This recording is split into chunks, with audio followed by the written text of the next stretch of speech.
Discovery and Rescue. Dr. Elias Thornton wiped the sweat from his brow as he trudged through the dense, purple foliage of Kepler 186f. At 72 years old, the renowned botanist wasn't as spree as he used to be, but his passion for alien plant life kept him going. This expedition to the newly discovered Earth-like planet was supposed to be his last hurrah before retirement. The air was thick and humid, filled with a cacophony of alien insects and the occasional screech of some unseen creature. Elias adjusted his breathing apparatus and checked his scanner for any signs of the rare bioluminescent fungi he'd been searching for all week. As he pushed through a curtain of iridescent vines, Elias froze. There, in a small clearing, lay a sight that made his weathered heart skip a beat. A child, unmistakably alien, but undeniably a child, was curled up at the base of a massive tree. Its skin was a pale lavender, marked with swirling patterns that seemed to shift and change. A mane of silvery, feather-like filaments cascaded from its head. Elias approached cautiously, his scientific curiosity warring with concern. The child was clearly injured, its breathing shallow and labored. As he drew closer, two enormous eyes snapped open, fixing him with a gaze that was both terrified and pleading. The eyes were like liquid gold, with no discernible pupils or irises.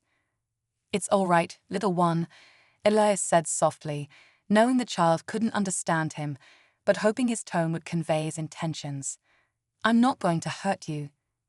The alien child tried to scramble away, but let out a pained whimper and collapsed. Elias noticed a deep gash on its side, oozing a thick, pearlescent fluid. Without hesitation, he reached for his medkit and began treating the wound. As he worked, Elias's mind raced. What was this child doing here alone? Where were its parents? The planet was supposed to be uninhabited. That's why the Earth Botanical Society had chosen it for their expedition. Something wasn't adding up. The child's eyes never left Elias as he cleaned and bandaged the wound. Gradually, the fear in its gaze began to fade, replaced by a wary curiosity. When Elias offered it water from his canteen, the child accepted eagerly, its tiny hands, each with 7 delicate fingers, wrapping around the container. "There you go," Elias murmured. "That's better, isn't it?" The child made a soft trilling sound in response, almost like the coo of a dove. It was then that Elias noticed something clutched tightly in its other hand, a small glowing crystal that pulsed with an inner light. As night began to fall, Elias knew he had to make a decision. He couldn't leave the child here alone, but taking it back to the expedition's base camp could cause complications. The mission had strict protocols about interfering with potential alien life. But looking into those golden eyes, Elias knew there was only one choice he could live with. He'd face the consequences later. "All right, little one," he said, carefully scooping the child into his arms. "Let's get you somewhere safe." The alien child stiffened at first, but then relaxed against Elias's chest, its feathery hair tickling his chin. As he made his way back through the alien jungle, Elias felt a profound sense that his life had just changed irrevocably. Back at the base camp, Elias's arrival with the alien child caused an uproar. Dr. Yara Chen, the expedition leader, was furious. "Have you lost your mind, Thornton?" she hissed, eyeing the alien child with a mixture of fear and scientific fascination. "You've compromised the entire mission." "I couldn't just leave it to die, Yara," Elias replied firmly. "It's a child, for heaven's sake." The alien child clung to Elias, its golden eyes darting nervously around the unfamiliar surroundings. The other scientists kept their distance, muttering amongst themselves. Dr. Chen pinched the bridge of her nose, exasperated. "And what exactly do you propose we do with it? We're not equipped to care for an alien life form, let alone a juvenile one." Before Elias could respond, alarms began blaring throughout the camp. The ground shook, and a deafening roar filled the air. Through the transparent dome of the base, they saw a massive ship descending from the sky, its hull gleaming an ominous black. The alien child let out a terrified shriek and buried its face in Elias's chest. The old botanist held it close, his own heart racing. "I don't think that's the welcome wagon," he muttered. As chaos erupted in the camp, with scientists scrambling to secure their research and prepare for a potential evacuation, Elias made a split-second decision. He grabbed his emergency pack, still stocked with supplies from his expedition, and headed for the airlock. "Thornton, where the hell do you think you're going?" Dr. Chen shouted over the din. Elias looked back, the alien child secure in his arms. "I'm sorry, Yara. I can't explain it, but I think this little one is the reason they're here. I can't let them take it." Before anyone could stop him, Elias cycled through the airlock and out into the alien wilderness. The ship was touching down just beyond the camp's perimeter, kicking up a storm of purple dust. As Elias disappeared into the dense foliage, he heard the unmistakable sound of weapons fire behind him. His grip on the child tightened. "Don't worry," he whispered. "I've got you." The alien child looked up at him, its golden eyes wide with trust and fear. It reached up with one seven-fingered hand and touched Elias's cheek, making that soft trilling sound again. In that moment, as they fled into the unknown, pursued by unknown forces, Elias felt a fierce protectiveness wash over him. He may not have known where this path would lead, but he knew one thing for certain: he would do whatever it took to keep this child safe. As they ventured deeper into the alien forest, the sounds of chaos from the camp faded, replaced by the eerie quiet of the alien world. Elias's breath came in ragged gasps, his old bones protesting the unexpected exertion. But he pushed on, driven by a mix of adrenaline and an inexplicable bond with the alien child in his arms. The child, sensing Elias's fatigue, began to squirm. It pointed to the ground, making a series of clicks and whistles.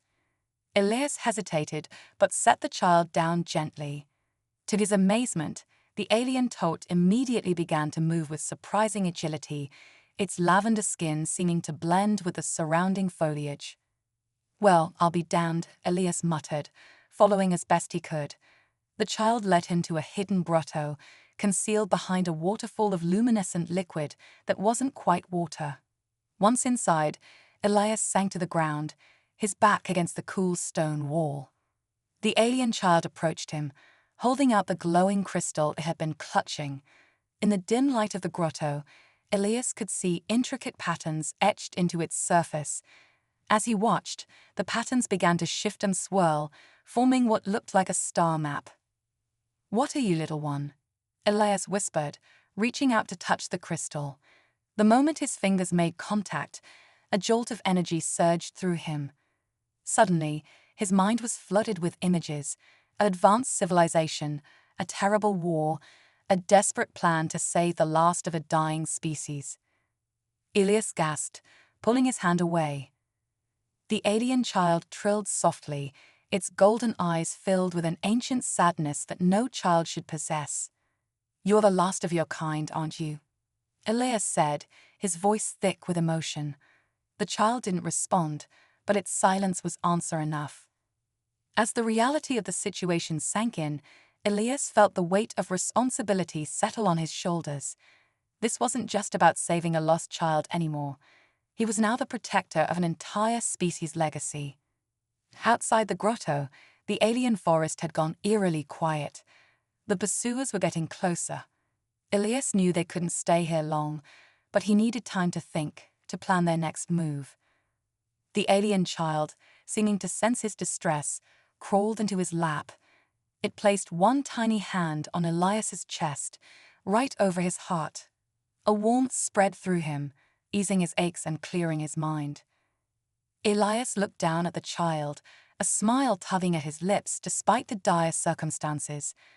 "Well, little star child," he said softly, "it looks like we're in this together now. What do you say we find a way off this rock, eh?" The child trilled in response, a sound that Elias was beginning to interpret as agreement. As they sat there in the hidden grotto, an unlikely pair united by fate and compassion, Elias began to formulate a plan. It would be risky, and the odds were stacked against them, but he was determined to see it through. After all, he mused, he had always wanted his final expedition to be memorable. Saving an alien child and outsmarting hostile pursuers certainly fit the bill. With a chuckle, Elias hugged the child close and began to prepare for the challenges ahead. Little did he know, this was only the beginning of an adventure that would span galaxies, challenge the very foundations of human society, and ultimately remind humanity of its capacity for compassion, ingenuity, and heroism in the face of the unknown. Quantum bonds and celestial secrets. As the twin moons of Kepler 186 have cast an ethereal glow over the alien landscape, Elias and his young companion emerged from their hidden grotto. The old botanist's joints creaked in protest, but a newfound determination burned in his eyes. The alien child, whom Elias had started calling Nova in his mind, moved with a grace that belied its small size. "All right, Nova," Elias whispered, scanning the horizon for signs of their pursuers. "Let's see if we can't turn the tables on our uninvited guests." Nova trilled softly, its golden eyes reflecting the starlight. The crystal it carried pulsed with an inner light, seeming to respond to the child's emotions. As they moved through the dense undergrowth, Elias noticed something extraordinary. The plants around Nova seemed to bend towards the child, as if drawn by an unseen force. Suddenly, Nova stopped, its feathery hair standing on end. A low hum filled the air, and the forest around them began to glow with bioluminescent light. Elias watched in awe as Nova raised the crystal, which now shone like a miniature sun. In that moment, Elias understood. The crystal wasn't just a map or a storage device, it was a key to unlocking the hidden potential of this alien world. "Incredible," Elias breathed. "You're connected to the planet itself, aren't you?" Nova's response was to place its seven-fingered hand on the ground. The earth beneath them trembled, and then, to Elias's amazement, a massive root system began to emerge from the soil. It formed a living, breathing network of tunnels, pulsing with the same energy that emanated from Nova's crystal. "Well, I'll be damned," Elias chuckled. "Looks like we've got our escape route, little one." As they descended into the root system, Elias's scientific mind raced with the implications. Nova's species hadn't just visited this planet, they had terraformed it, creating a symbiotic relationship with the entire ecosystem. It was botanical engineering on a scale he could scarcely comprehend. Their journey through the living tunnels was like something out of a fever dream. Bioluminescent fungi lit their way, and strange, eyeless creatures scurried past them. Nova seemed perfectly at home, communing with the plant life in ways Elias could only guess at. After what felt like hours, they emerged into a vast underground cavern. At its center stood a structure that made Elias's jaw drop. A massive tree, easily the size of a skyscraper, with branches that seemed to be made of pure energy. Is this your ship?" Elias asked, his voice filled with wonder. Nova trilled excitedly, confirming his suspicion. The child approached the base of the tree, holding up the crystal. A section of the trunk shimmered and then parted, revealing an entrance. As they stepped inside, Elias felt as though he'd entered a dream. The interior was a seamless blend of advanced technology and living plant matter. Holographic displays sprang to life, showing star charts and data streams that Elias couldn't begin to decipher. Nova moved with purpose now, interfacing with the ship's systems through touch and that melodic trilling language. Elias watched in fascination as the child's body began to glow, tendrils of energy connecting it to the ship. Suddenly, an alarm blared. On one of the holographic screens, Elias saw multiple ships entering the planet's atmosphere. The pursuers had called for backup. "Nova," Elias said urgently, "I think it's time we made our exit." The alien child nodded, its golden eyes narrowing in concentration. The entire structure began to hum with power, and Elias felt a slight shift in gravity. Outside, the massive roots that had sheltered the ship began to retract, pulling away from the surrounding earth. The cave itself seemed to be closing, sealing them off from the outside world. Elias stumbled as the ship, for it was indeed a ship, despite its organic appearance, began to move. Through one of the viewport-like structures, he watched in awe as they burst from the ground, soaring upwards with impossible speed. The pursuing ships, caught off guard by the sudden emergence of a massive, tree-like vessel, scrambled to react. But Nova was already piloting them out of the atmosphere, the ship's advanced technology easily outpacing their hunters. As the blue-green orb of Kepler 186 receded behind them, Elias felt a pang of regret for the expedition he was leaving behind. But looking at Nova, who was now floating in a cocoon of energy at the ship's heart, he knew he had made the right choice. "So, little one," Elias said, settling into what appeared to be a chair formed from living vines, "where to now?" Nova's response was to project a holographic map of the galaxy, a path lit up, leading to a system Elias had never seen before. The child's eyes met his, filled with a mix of hope and uncertainty. Elias nodded, understanding the unspoken question. "Lead the way, Nova. I'm with you wherever this journey takes us." As the organic ship entered faster-than-light travel, its passage marked by a trail of shimmering stardust, Elias couldn't help but laugh. He had set out to study alien plants and had ended up becoming the adoptive guardian of a child who was practically a living starship. The universe, it seemed, had a sense of humor after all. Little did Elias know that their escape from Kepler 186 was just the beginning. The bond forming between this unlikely pair, an elderly human botanist and a child of the stars, would soon become the cornerstone of an intergalactic alliance that would reshape the future of multiple species. As they journeyed deeper into uncharted space, Elias began to realize that Nova wasn't just the last of its kind. It was the key to unlocking secrets that had been hidden since the dawn of time. And humanity, with all its flaws and potential, was about to be thrust onto a cosmic stage it never knew existed. The adventure that lay ahead would challenge everything Elias thought he knew about life, the universe, and humanity's place in it. But for now, as Nova's ship sailed through the starry expanse, all that mattered was the trust between a child who had lost everything and an old man who had found a new purpose among the stars. Cosmic convergence and the quantum empath. The organic starship glided through the cosmos, its bioluminescent hull pulsing with rhythms that seemed to echo the very heartbeat of the universe. Inside, Elias found himself adapting to a routine that defied everything he knew about space travel. Nova, the alien child he had rescued, was more than just a passenger or even a pilot. The ship responded to Nova's thoughts and emotions, reshaping itself to meet their needs. Elias watched in wonder as entire rooms would form and dissolve, created from living matter that seemed to exist in a state between energy and solid form. "You know, Nova," Elias mused one day as they sat in an observation dome that had sprouted from the ship's hull, "I think it's time we gave you a proper name. How about Zephyr? It means gentle wind in an old Earth language." The child trilled happily, its golden eyes sparkling with approval. Zephyr it was. As they journeyed deeper into uncharted space, Elias began to notice strange changes in himself. His arthritic pains had vanished, and he felt more energetic than he had in decades. But more than that, he was experiencing flashes of insight and awareness that went beyond his scientific knowledge. One morning, for time had become a fluid concept on their journey, Elias woke to find Zephyr hovering over him, tendrils of energy connecting their foreheads. "Zephyr," Elias asked, surprised but unafraid, "what's happening?" The child's response came not in words or trills, but in a flood of images and emotions that washed over Elias like a tidal wave.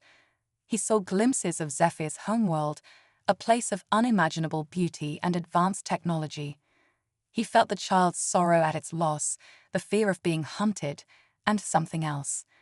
A sense of purpose so profound it took Elias's breath away. As the connection faded, Elias sat up, his mind reeling. "You're not just the last of your kind, are you?" he said softly. "You're their legacy, their hope for the future." Zephyr nodded solemnly, then pointed to Elias's chest. The message was clear: "You are part of this now." Over the next few weeks, as they traveled towards an unknown destination, Elias and Zephyr's bond deepened. The old botanist found himself able to communicate with the child without words, their minds linking in ways that defied conventional understanding. Elias learned that Zephyr's species, the Aetheri, were not just advanced aliens, they were guardians of cosmic balance, entrusted with maintaining the delicate quantum fabric of the universe itself. The crystal Zephyr carried was a key to vast networks of planetary consciousness, living worlds that served as nodes in a galaxy-spanning web of life and energy. But a dark force, an entropy-worshipping cult known as the Void Heralds, sought to unravel this cosmic tapestry. They were the ones who had destroyed Zephyr's homeworld, seeking to harvest its quantum essence for their own nefarious purposes. So that's who's chasing us, Elias mused. But why involve humans? Why choose me as your protector? Zephyr's answer came in another flood of images. Elias saw humanity's potential, not just for destruction, but for creation, adaptation, and love. In the grand cosmic design, humans were meant to be the bridge between the physical and the quantum, the missing link in a chain of galactic guardianship. And Elias, with his deep connection to plant life and his instinctive compassion, had proven himself worthy of being the first human to take on this mantle. As this revelation settled over him, alarms blared throughout the ship. They had arrived at their destination, a massive space station hidden within the swirling gases of a nebula. But they weren't alone.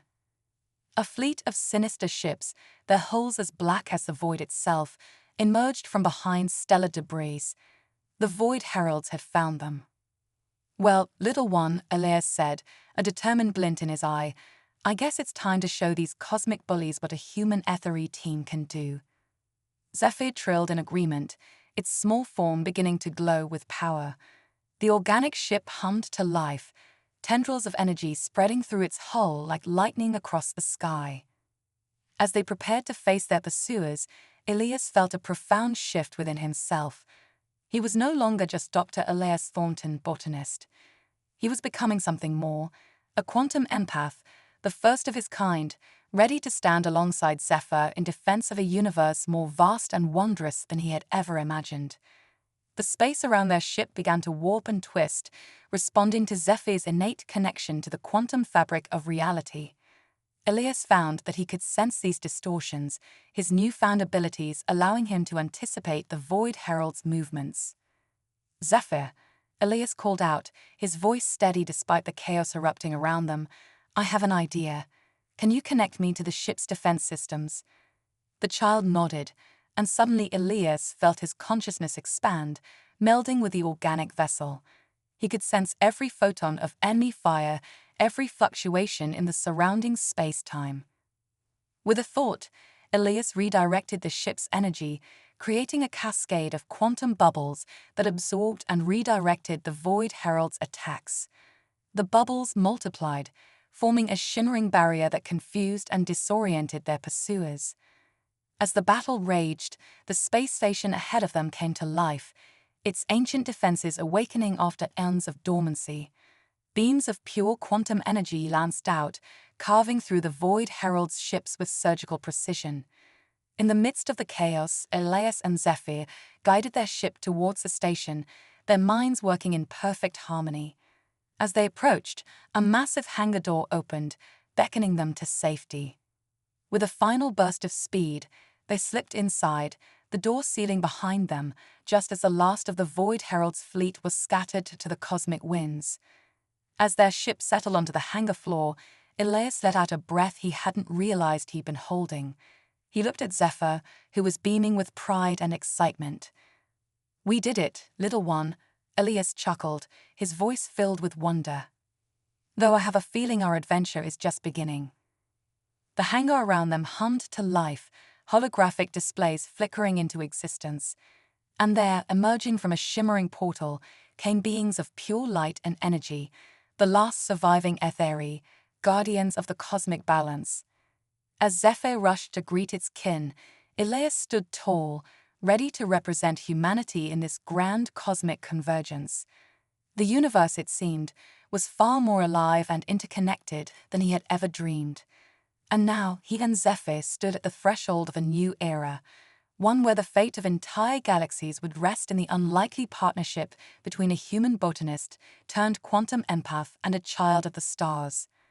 The next chapter of their journey was about to unfold, and with it, the dawn of a new cosmic age. An age where humanity would take its first steps into a larger universe, guided by the wisdom of the Aetheri and the unbreakable bond between Elias and Zephyr, the unlikeliest of heroes in the grandest of cosmic tales. The quantum nexus and the cosmic internet. As Elias and Zephyr stepped onto the luminescent floor of the space station, reality itself seemed to ripple around them. The Aetheri beings of pure energy approached, their forms shifting like auroras in the cosmic wind. "Welcome, Elias Thornton of Earth and Zephyr, last scion of the Aetheri homeworld," a melodious voice echoed in Elias's mind. "You have arrived at the quantum nexus, the central hub of the cosmic internet." Elias blinked, his newly awakened senses overwhelmed by the sheer amount of information flowing through the station. "Cosmic internet?" he asked, his scientific curiosity piqued. One of the Aetheri gestured, and a holographic display materialized before them. It showed a vast network of glowing threads connecting stars, planets, and even entire galaxies. "What you see before you," the Aetheri explained, "is the quantum entanglement network that binds the universe together. It is a web of consciousness, linking all sentient life forms across the cosmos." Zephyr trilled excitedly, its small form pulsing with energy as it interfaced with the station's systems. Elias felt a surge of understanding flood through their bond. "It's like a galactic social media network," Elias mused, trying to grasp the concept in human terms. The Aetheri's light flickered in what Elias interpreted as amusement. "In a sense, yes. But it is so much more. It is the collective knowledge and experiences of countless civilizations, a living library of the universe itself." As they delved deeper into the station, Elias and Zephyr were introduced to the true purpose of the quantum nexus. It wasn't just a hiding place or a defensive outpost. It was the control center for maintaining the balance of the entire universe. "The Void Heralds seek to disrupt this balance," an Aetheri elder explained. "They believe that by unraveling the quantum fabric of reality, they can reshape the universe in their image." Elias frowned, his hand resting protectively on Zephyr's shoulder. "But where do we fit into all this? Why choose Earth, of all places, to find an ally?" The answer came not from the Aetheri, but from Zephyr itself. The child placed its seven-fingered hand on a console, and suddenly the room transformed into a swirling vortex of images and sensations. Elias saw the history of Earth flash before his eyes, the triumphs and failures, the kindness and cruelty. But more than that, he saw humanity's potential, the unique combination of creativity, adaptability, and empathy that set humans apart in the cosmic tapestry. "We chose you, Elias," Zephyr communicated through their bond, "because humans are the key to unlocking the next level of cosmic evolution. Your species stands at the crossroads of physical and quantum reality." The realization hit Elias like a thunderbolt. Humans weren't just latecomers to the galactic stage. They were the missing piece in a cosmic puzzle billions of years in the making. As if on cue, alarms blared throughout the station. The Void Heralds had regrouped and were launching a massive assault on the quantum nexus. They seek to sever Earth's connection to the cosmic internet, and Aetheri warned. If they succeed, humanity will be cut off from its true potential, forever trapped in isolation. Elias felt a surge of determination. He turned to Zephyr, a plan already forming in his mind. "We need to get back to Earth," he said. "We have to warn them, prepare them for what's coming." Zephyr nodded, its golden eyes shining with resolve. The Aetheri elders conferred briefly before turning back to the unlikely pair. "We will open a quantum tunnel to your solar system," they announced. "But be warned, the journey will be perilous. The Void Heralds will stop at nothing to prevent Earth's awakening." As Elias and Zephyr prepared to embark on their most dangerous mission yet, the old botanist couldn't help but chuckle at the absurdity of it all. Here he was, a 72-year-old scientist, about to become Earth's first emissary to the cosmic internet. "Ready to make history, little one?" Elias asked Zephyr. The child's response was to envelop them both in a cocoon of shimmering energy. Their organic ship, which had been healing and evolving within the quantum nexus, emerged from its dock, more alive and aware than ever before. As they approached the swirling vortex of the quantum tunnel, Elias felt a profound sense of destiny. They were about to bring Earth into a new age of cosmic awareness, bridging the gap between the physical and the quantum. The fate of not just humanity, but the entire universal network rested on their shoulders. With a deep breath and a shared look of determination, Elias and Zephyr plunged into the quantum tunnel, their journey back to Earth beginning in a blaze of multidimensional light. Little did they know that their arrival would spark a chain of events that would reshape the very fabric of human society, challenge the foundations of science and spirituality, and usher in a new era of human evolution. The age of the quantum human was about to begin, and Elias and Zephyr were its heralds. As they hurtled through the quantum tunnel, waves of information washed over them. Elias felt his consciousness expanding, touching minds across vast distances. He glimpsed ancient civilizations, future possibilities, and parallel realities. The universe, in all its infinite complexity, was revealing itself to him. Zephyr, meanwhile, was growing and changing. The child's form became more fluid, adapting to the pure energy state of quantum travel. It was as if Zephyr was becoming one with the cosmic internet itself, a living conduit of universal knowledge. Their journey through the quantum realm was cut short by a violent shudder. The Void Heralds had found them, their dark ships tearing through the fabric of space-time in pursuit. "Hold on, Zephyr," Elias called out, his mind racing to process the vast influx of cosmic data while simultaneously piloting their ship through the chaotic quantum storm. As they burst out of the quantum tunnel into the familiar space of our solar system, Earth loomed before them, beautiful, fragile, and blissfully unaware of the cosmic drama unfolding at its doorstep. But there was no time for a gentle awakening. The Void Heralds were right behind them, their weapons charged and ready to sever Earth's nascent connection to the cosmic internet. Elias and Zephyr had mere moments to act, to bridge the gap between humanity's present and its cosmic destiny. As they descended towards the blue marble of their home planet, both knew that the next few hours would determine the fate of not just Earth, but the entire interconnected universe.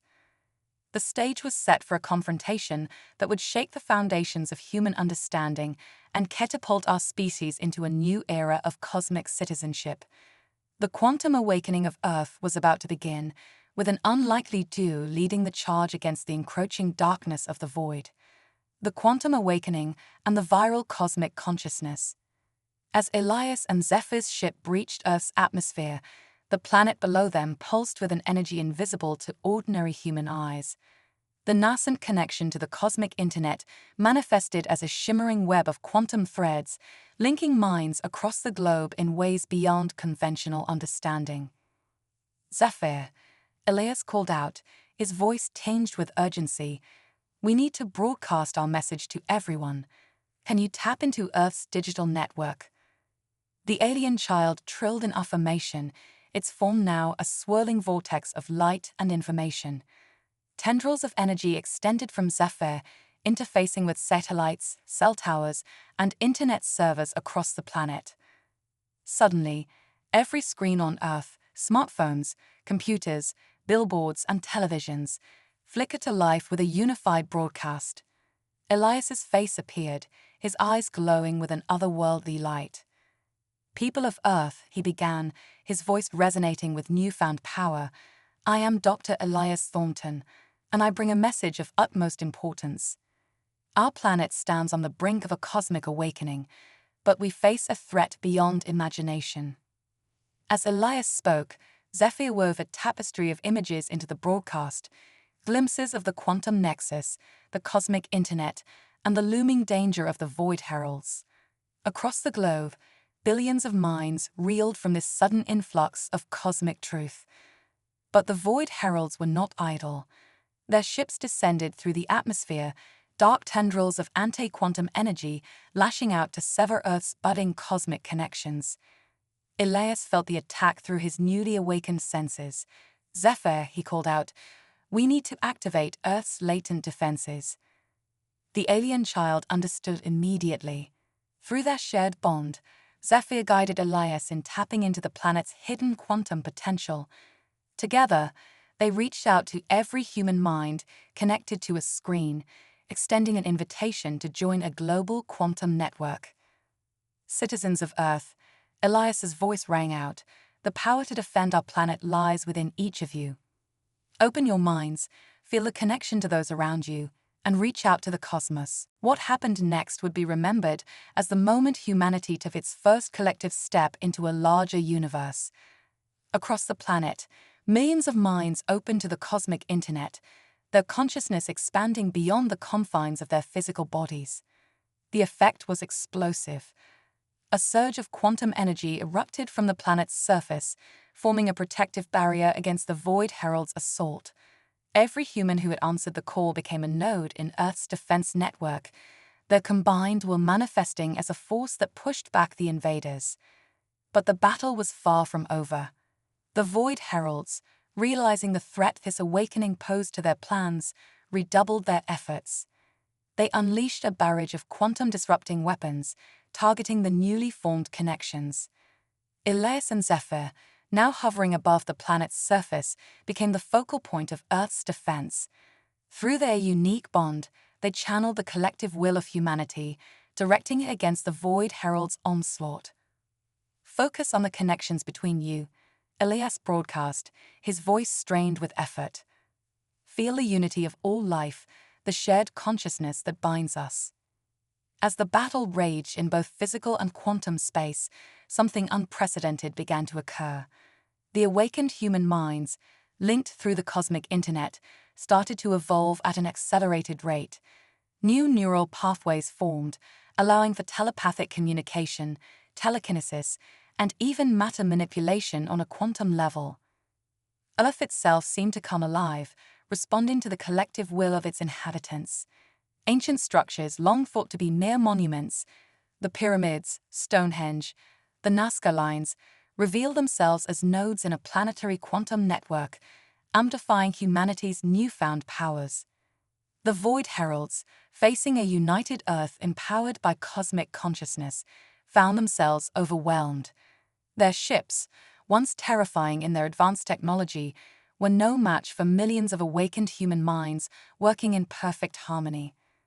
As the last of the Void Herald's fleet retreated, a cheer rose up from every corner of the globe. Humanity had not only defended itself, but had taken its first steps towards becoming a true cosmic civilization. Elias and Zephyr descended to the ground, landing in the middle of Times Square. As they emerged from their ship, they were met not with fear or hostility, but with awe and gratitude. Humans of all ages and backgrounds approached, their eyes shimmering with newfound cosmic awareness. "Dr. Thornton," a young woman said, her voice filled with wonder, "what happens now?" Elias smiled, placing a hand on Zephyr's shoulder. "Now, my dear, we build. We learn, we explore. The universe has opened its doors to us, and it's time for humanity to take its place among the stars." As news of Earth's quantum awakening spread across the cosmic internet, delegations from other advanced civilizations began to arrive. The planet became a hub of intergalactic cultural exchange, with humans eagerly learning from their cosmic neighbors while sharing their unique perspectives and creativity. Zephyr, once the last of its kind, found itself the teacher and guide for a new generation of human ethery hybrids. These children, born with an innate connection to the quantum realm, represented the next step in cosmic evolution. And Elias, the unlikely hero who had started it all, became Earth's first ambassador to the quantum nexus. His journey from a simple botanist to a key figure in humanity's cosmic awakening served as an inspiration for millions, a testament to the potential that lay within every human soul. As Earth took its place in the grand tapestry of the universe, a new age dawned, an age of exploration, growth, and infinite possibilities. The quantum age of humanity had begun, and the cosmos would never be the same.